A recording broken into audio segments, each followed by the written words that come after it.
another episode of B&A Giants Talk. I wasn't planning on doing an episode this week because I already talked about the Giants earlier this week, but you know what? There's a game this weekend, and I got a couple of things that I want to talk about and a couple of follow-ups from my previous video that I did earlier this week. But without further ado, let's just begin. And but if you don't know what this series is, it's just me talking about Giants.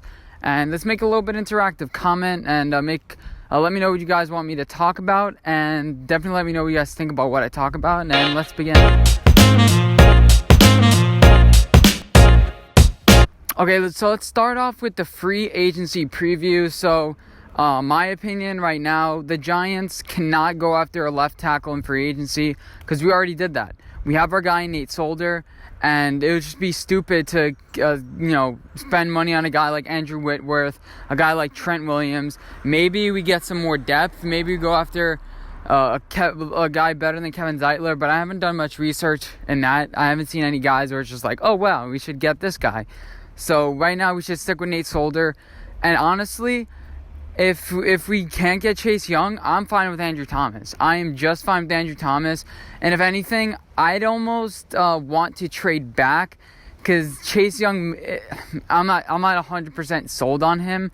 I made a video titled "How Chase Young Can Change the Giants," but one piece, is that really gonna make a difference? If we fire James Betcher, I can see it, but I'm not completely 100% sold on Chase Young whatsoever yet. And a young guy like Andrew Thomas, he can learn through the system, maybe start off on the right side with the Giants, or maybe even take over just right away. You trade back, you get even more assets. But the free agents I want to talk about today, and the free agency spot, is inside linebacker. Now, I'm planning on going more into depth later, but there are two targets right now that I can really see the Giants going after. Those two are Danny Trevathan and Kyle Van Noy. Danny Trevathan plays inside linebacker for the Chicago Bears, and I'm assuming we're going to switch back to a 4-3.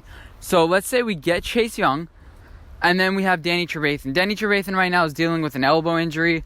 I don't think that's a long-term problem for the Giants. Everyone gets injuries. He'll be healthy starting next year. He's going to rest it up in the offseason. The Bears are probably not going to be in the playoffs, so he has time to rest it up. That's not a worry for me.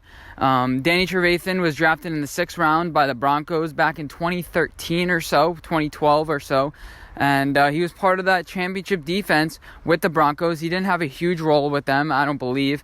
But he was on that championship team, so he knows what it's like to win a championship. And he has that mindset, and he's going to bring that into the Giants locker room. So that's always great for a guy to bring in. And Kyle Van Noy does have that, but we'll get into more of that later. So his PFF rating this year is only a 62. He hasn't played well this year. He has around 50 tackles. He has a forced fumble, and I think only like 2 or 3 sacks. So this year in production, he hasn't been great. So he hasn't really deserved the contract. You would figure that in a contract year, in the last year of your contract, you'd play way better, but he hasn't. And that's kind of concerning for me. Is he not good enough? I don't know. I haven't really watched much film on this Danny Trevathan guy, but I think that we need an inside linebacker with Alec Ogletree. I'd probably move off him. I think he has one more year left on a contract. I think he's been an utter failure.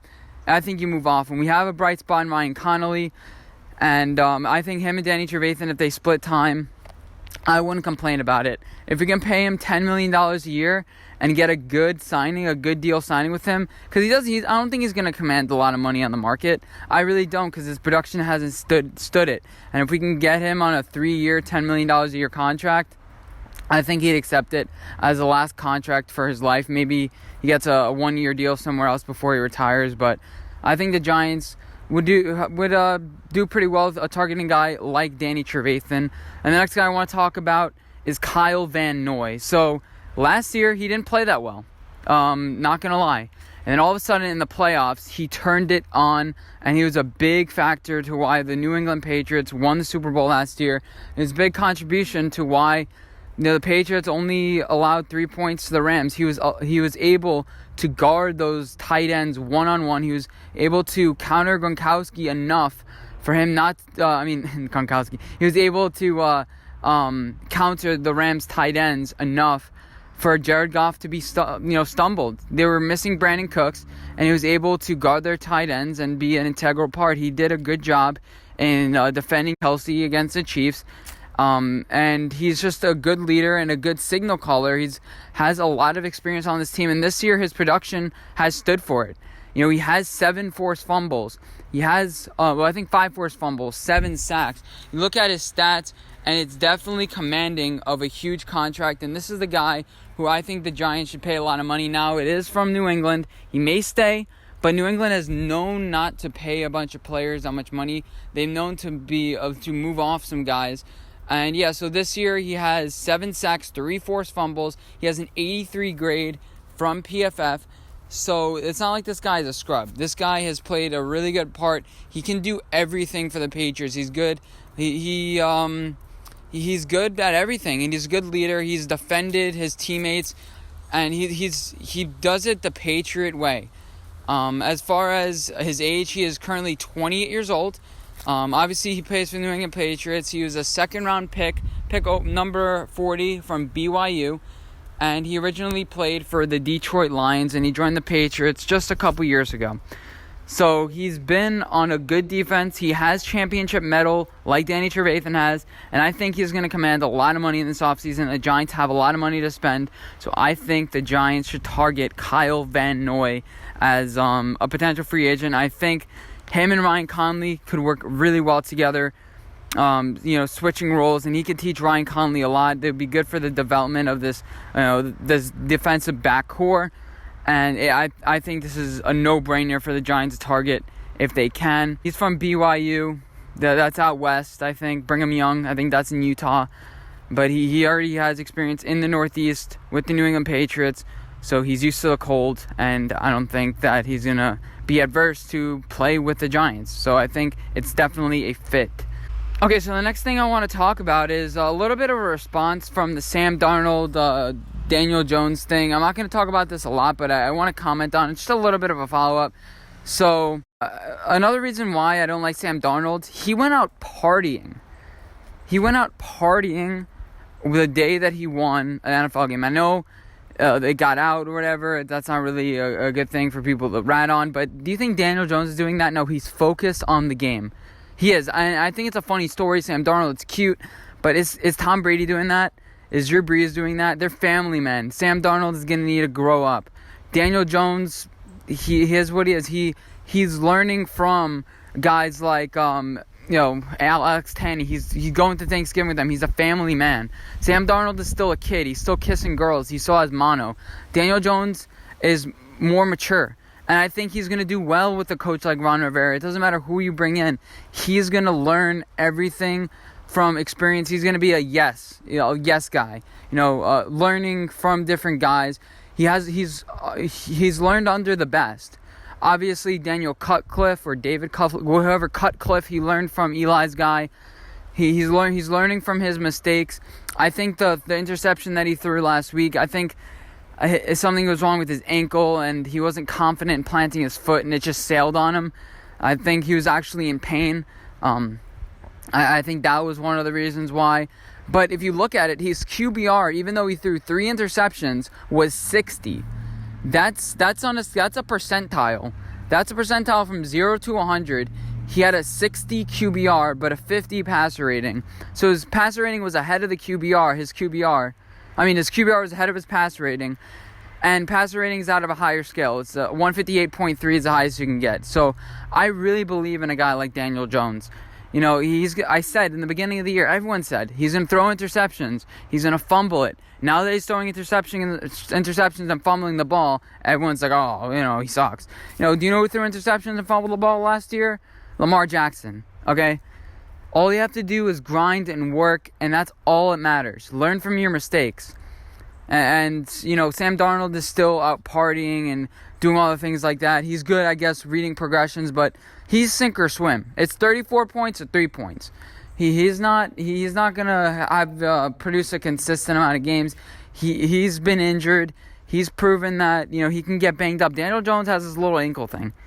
Daniel Jones is a family man. I trust him. And the Arizona Cardinals did not trust Josh Rosen.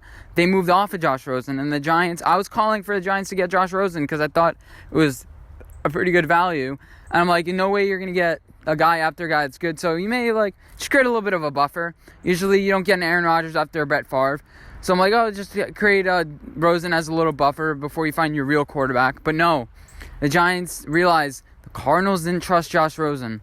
Josh Rosen was showing a little bit, some steps. But if the Cardinals didn't trust Josh Rosen and they invested that much in him to begin with, that's saying something. And now the Giants, they're showing something to the league. You know what? We trust Daniel Jones. And that's why we're thinking about drafting Chase Young, Andrew Thomas, to help this team be successful.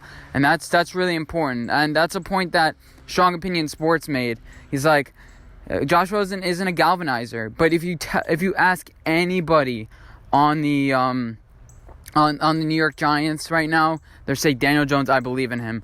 You go to the Cardinals, Kyler Murray, I believe in him. Some people are concerned about Kyler Murray's vocal leadership. I'm concerned a little bit too. Strong Opinion Sports made a point like that too. It's like, you know what? He doesn't really talk a lot, but sometimes he can be a silent leader. That works. Daniel Jones is in every meeting. With the Jets, Adam Gase, he doesn't even show up to quarterback meetings. What is that going to set a precedent for Sam Darnold? It's going to set up a position for him to not want to compete and succeed. He's shown some signs of wanting to compete and succeed by going to Adam Gase's office, but he had to go to Adam Gase. He had to go to him. Sam Darnold is not being put in a position to succeed. I think Daniel Jones is.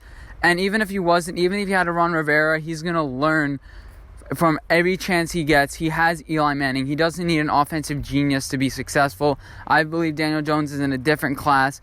Watch him succeed under a coach that's not the next Sean McVay. I think he can do it. And I'm confident in Daniel Jones. I'm not confident in Sam Darnold. Okay, the next Giants topic that I want to talk about is some comments that Pat Shurmur has been making and Steve Tisch has been making as well.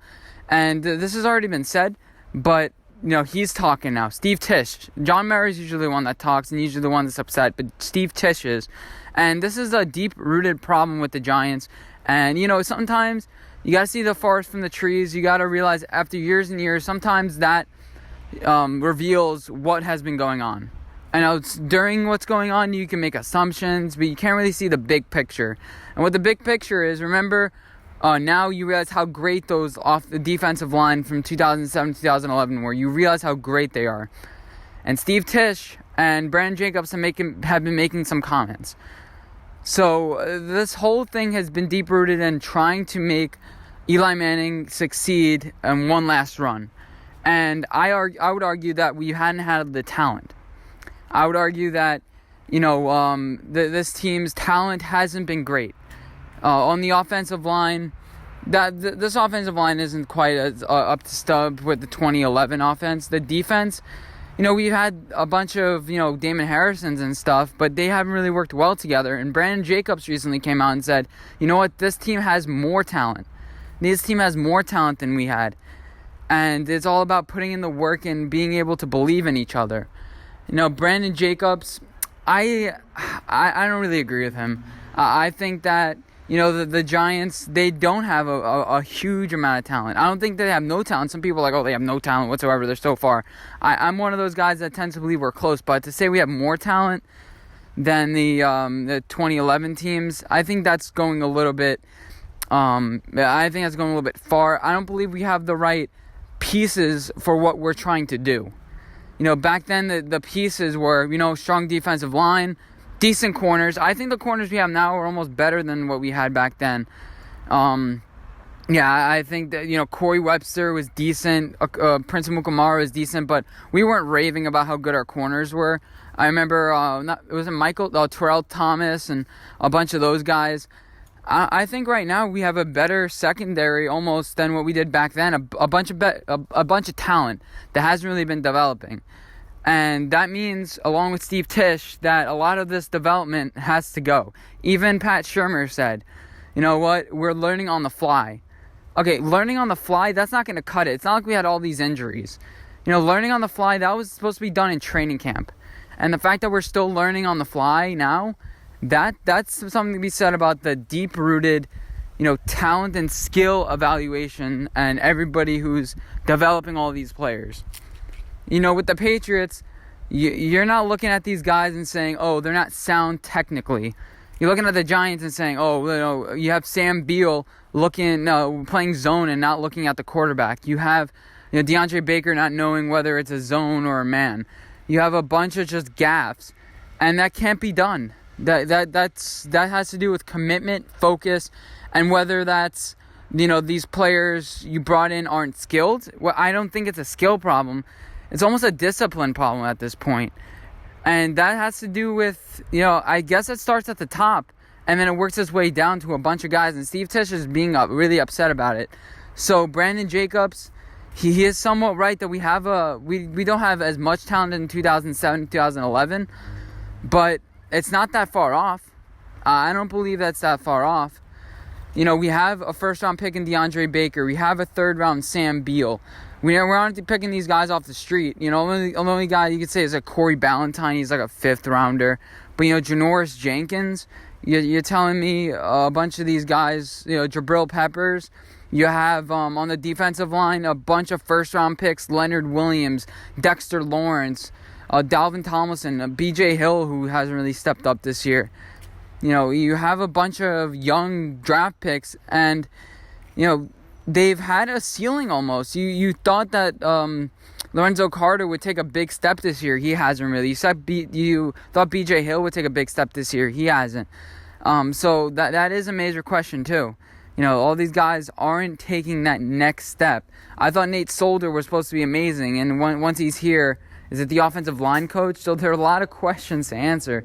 We do have a bunch of talent on this team. Again, not as much as 2000 and 2011. We don't have our Jeremy Shockey, but we do have Evan Ingram. He's a first-round pick. We do have Sterling Shepard. He's a second-round pick. We have Golden Tate. I thought, he was pretty good. But we have Saquon Barkley. And then all of a sudden it's revealed, look at all these first-round picks we have on our team. Will Hernandez, a second-round pick. We should be better than again, we are not the talent we saw in 2007. That was a pretty talented team. But that team went 9-7, 10-6, and won a Super Bowl run. This team is 2-10. This team is 2-10. You could say one thing or another. A lot of those teams did go 6-10 their off years. But this team is young. The next year is going to be a huge year. To see whether these guys take the step up, or whether Dave Gettleman is a good drafter or not. And that's going to be very interesting. So I feel like this segment has been a hobble-jobble mess, but I think I got my point out there. We aren't horrible. We have talent. We've had guys that were scouted, and we took them with first, second, and third overall picks all up and down this roster. Maybe it's a depth issue. We'll get more into that in future episodes, but for now, let's move on to the next topic. And the next thing I want to talk about is a quick follow-up to my coach's opinions. I had a top 3 coaching candidates that I would like to see the Giants hire. Number 1 on that list was actually fired this past week, Ron Rivera. I said that he'd be great. I mentioned earlier that Daniel Jones doesn't really need an offensive coordinator, an offensive mind. He's worked with Daniel Cutcliffe. He's worked with Pat Shurmur. I think he'll be fine under Ron Rivera. They're both North Carolinians. They understand each other. Ron Rivera has worked there for the past couple years. He knows the South. I think Daniel Jones, Dave Gettleman, they all understand each other. I think this is going to be a family. I think it would work out. I think this is an obvious hire for the Giants. I think they should go after him now. I think they should start interviewing him. I think that you got to get the process started now. You got to get rid of Pat Shurmur at this point. It's just coaching. Ron Rivera doesn't make those mistakes in coaching, and he's going to create a discipline on this team that we haven't seen since Tom Coughlin. Ron Rivera is Tom Coughlin. He brings it out, out of guys more than what you would expect. And his message just kind of got stale, I guess, in Carolina. But they were playing well. Last year they started off 6-2. This year they're playing well with Kyle Allen. So obviously he can work with guys. Kyle Allen didn't need an offensive genius. And I think Daniel Jones is better than Kyle Allen. He's more talented. And the Giants have more talent on their roster than the Carolina Panthers, like I just mentioned. We don't have no talent, but we're also not the most talented team in the league. If you look at teams like the Steelers, you look at teams like the Tampa Bay Buccaneers, they feel way off with talent. Pittsburgh Steelers with talent on the offense, Tampa Bay with talent on the defense. And we see Tampa, they've won 5 games this year. The Cardinals have been competitive in games. Besides this last week, well, when did they really get blown out? The Giants, they haven't really been in much games. We've been in it at half, and then we just fall apart completely in the fourth. Teams like Miami, they don't look at their talent. It makes the Giants look pathetic. We have a bunch of first-round talent. The only players Miami really has is Devontae Parker, Ryan Fitzpatrick, and maybe Christian Wilkins and Xavier Howard. They have like 5 guys on their entire roster that you can name. And, that's me being a pretty avid sports fan. I can only name a couple of guys on their team. The Bills, they've been developing players. So, Ron Rivera is going to create an accountability. He's great with leadership, I think. He's gonna create a presence in this locker room, and I'm all in on Ron Rivera. Matt Rule would be great. He has turned franchises all the way around. He would be great, but he's gonna want too much control, and it's just not gonna work. Something he said about just 2 guys working like a peanut butter and jelly. They just work together. It's hard to explain, but they just work. Him and Dave Gettleman. The 2 different accents, 2 different personalities, I feel almost, and they just work. They almost delivered Carolina a Super Bowl. I think that it would work for the Giants. I wouldn't want to bring in a Mike McCarthy. I wouldn't want to bring in Jason Garrett, because their things are old and stale. What has Mike McCarthy done? Mike McCarthy brought Aaron Rodgers to 1 Super Bowl, and look what Aaron Rodgers is doing this year. They're successful without him. I bet you next year with Jason Garrett, they're going to be just successful without him. Are you confident that whoever comes in, Carolina, is going to make them a perennial, playoff team? I looked at the roster last year. I'm like, no way this team makes the playoffs. And they were on that playoff trajectory. I looked at them this year. I'm like, 3 wins max. They were at 5 wins through, 10 weeks? So, this team is talented. They have the ability, and you just need a guy to enact and enable guys to play better than what they are, or at least play to the equivalent of what they are. This team obviously believes in Daniel Jones, and you bring in a coach. I'm just excited thinking about it, and I think every single Giants fan will be excited to be a Giants fan again. I don't think they're gonna be like, oh, we're gonna be the Carolina Panthers. The Carolina Panthers aren't the Patriots. They aren't they are, I guess, nobody could be the Patriots. I was trying to think of another comparison. But if the Giants can be the Steelers, if the Giants can be a perennial playoff team like the Saints, that's all we need. We need consistent play in playoffs. We need an 11-5 season. I mean, you look at it, Pat Shermer's doing worse than Ben McAdoo, and he got torched out here. And that has to do with more deep-rooted things that I think we all know about, with trying to get last Super Bowl out of Eli Manning. But I'm so excited for Ron Rivera to be the next coach of the Giants, and if he doesn't, I'm going to be pretty upset.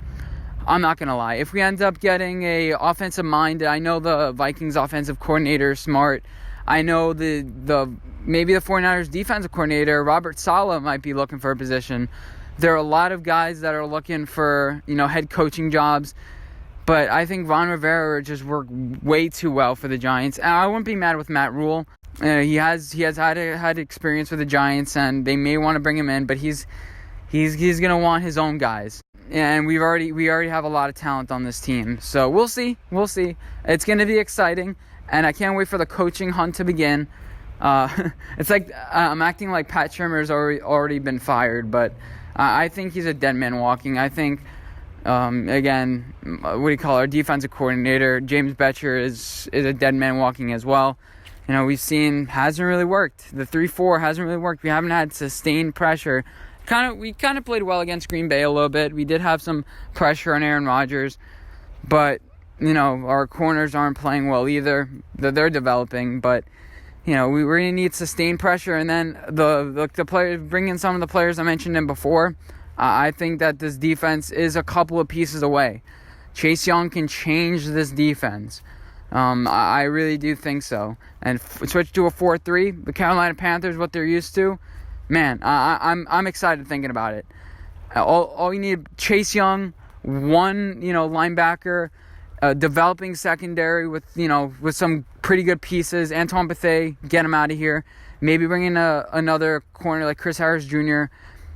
I think we're pretty close. I really do. But let's move on to my next topic. Okay, so I recorded this segment yesterday. My picks for the game, Giants versus Eagles. Now, my opinion has changed a lot. So what I basically said in the beginning was take the over. There's going to be a lot of points scored. I'd probably take the Eagles because the Eagles just own the Giants, it feels like. And it's a Monday night game. It's a get-right game for the Eagles. And now there's an interesting storyline because Eli Manning is 99% likely going to be the starter. I mean, I don't get why. It's just like, Daniel Jones either going to play. So he's either going to fight through the injury for the rest of the season, or he's going to be out for the rest of the season. Like, it's not like, he's going to miss a game or two. That's what the narrative is right now. My opinion is, I think that the Giants should play Eli the next 2 games, probably lose Monday night, and then have a home game versus Miami, and then have him go out at 117 and 117. My opinion about the game with Daniel Jones, I'm like, he's going to have 3 touchdowns, probably 2 turnovers, because the Eagles secondary is awful, around 320 yards. Now with Eli Manning, he hasn't played in a while, but the Eagles know how he plays. It's not like he hasn't played for a couple years. The Giants have not played the Eagles since Eli has, got benched. Well, I guess got benched. You could say that. So here are the narratives in this game. So the over-under right now is 46. And the spread is now 10. It was 8.5, now it's 10. So people are saying that Eli Manning is a 1.5 point downgrade from Daniel Jones. Now, the Giants so far this season are 2-10. So, and we had one of the easiest schedules so far this season. Our strength of schedule is like 470 or something like that. So you're telling me if Eli played, we'd still be 2-10. We'd have the same record as we do right now. I don't think so. I think we'll be better. With Vegas, you don't bet individual games. Like you don't bet individual games. You bet for the long term. So when the Bengals were 0-8, there were stats that said let's put some money on the Bengals because right now people think they suck. The betting public is like, the Bengals, I'm not going to bet them. They suck, and they've covered probably the last 3 games around. So that's what Vegas thinks. I'm going to think like Vegas here. I'm going to say I don't think Eli Manning is a 1.5 downgrade from Daniel Jones. In fact, I think they get a little spark. I think this is a little bit of the Bengals effect. Now, I could look like an idiot. I could look like an idiot right now saying, Andy Dalton to Ryan Finley is like Daniel Jones to Eli Manning. But the Bengals were 3-point underdogs and they won by 16. So that's a 19-point difference. And I don't think it's going to be like that. I don't think the Giants are going to win by 10 or whatever that amounts to in points. But I think that the Giants have a chance to, have a statement win here. In the beginning, we're like, no, we like Daniel Jones. We're going to fight for Daniel Jones. We like the future. But now it's all about right now. It's about winning for Eli Manning right now. I think Tate's going to be back healthy. I'm not too sure about that. You obviously have Sterling Shepard. He's familiar with all these pieces. He hasn't lost. He's been training. He's healthy now, obviously. He's not dealing with any nagging injuries. He's the healthiest that he'll ever be. He's familiar with everybody in this organization. He's been preparing, just not playing. So he's going to have a little bit of rust. But the thing is, the Eagles are looking for margin. They're looking to destroy the Giants. I'm taking the Giants plus 8.5. I'm taking those 8.5 points. 10 points. Sorry. I'm taking those. So, I don't understand why the score is like this. So, basically what the Vegas is saying is that the score of the game is going to be around 17 or 18 to 28. Because that's your 46 over-under. And then that's your, 10-point spread. So 28 to 18. I think Eli Manning's good for 18 points. He's going to dump it off to Saquon Barkley. And, that's going to be a lot of the game. Saquon Barkley is now looking healthy. Carson Wentz can't toss it out in the flat. And the Giants, they've been good with run defense. And the Eagles, I think that they're going to have to throw it a lot. And that's going to that's going to make Carson Wentz make some mistakes. He's going to make some mistakes. You know, Janoris Jenkins, he can man up on their best wide receiver, whoever you think it is, Nelson Aguilar, whatever. They don't have a deep threat in Deshaun Jackson, and that's what's killed them. You know, what's killed them is the Deshaun Jacksons. Last week, who'd they play? Who'd the Giants play last week? I'm forgetting already. They played was it the Bears? You know, they got torched. They get torched by some fast wide receivers, but they have some young guys. So that's what I'm kind of worried about. But I think they should be fine against Philly's all their wide receivers. They're not a threatening wide receiver core. We've had to play against the Vikings before, and they've completely torched us because they have a great wide receiver core. The Eagles don't scare you in that front. Do they scare you at running back? No. And Carson Wentz has done well on us in the past, but yeah, I think that the Giants are going to be motivated to play well just as much as the Eagles are motivated to play well. And it all depends on what happens at Thursday night, with the Bears and the Cowboys. If the Bears win and beat the Cowboys, they're going to be like, oh, we don't have to win this game. You know, it's going to be like one of those things. It depends. It depends what the Eagles come out with. I mean, they really came up flat after that Thanksgiving. They went home for Thanksgiving, and then they played Sunday. Now they went down to Miami. Now they're back up in Philly. It's going to be cold. And Carson Wentz is going to have to throw it. This is a big test for Carson Wentz. And he has shown nothing to me that he's going to play well. Eli Manning, he's all rested up. He's been preparing every single week. And now all he has to do is execute. There's going to be some rust. But I do believe in Eli Manning. I think that he's not a 1.5 downgrade over Daniel Jones. He's going to turn over the ball less. He's going to be conservative with the ball. So, honestly, I take the under, and I take the Giants to win this game. No, the Giants win. The Giants to cover this game.